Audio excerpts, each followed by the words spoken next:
what about the violence in Esther? And how could a woman ask for a second day of killing and want to, take Haman's dead sons and impale them, right? Why would a woman do that? And I also wanted to take on some of the more,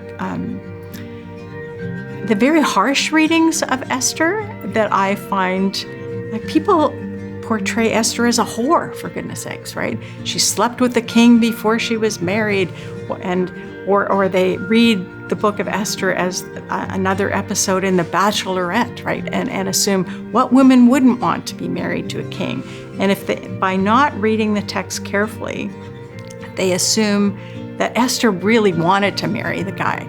But if you look at the book of Esther, she was sex trafficked. She was probably 11 or 12 years old. And what choice did she have?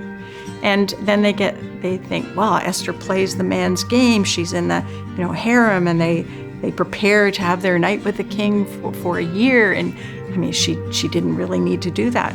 But when we read the book through the lens of trauma studies, she would have been a traumatized child, right? And she's a victim and she's a survivor. So what do victim survivors do today? They do whatever it takes to get to survive.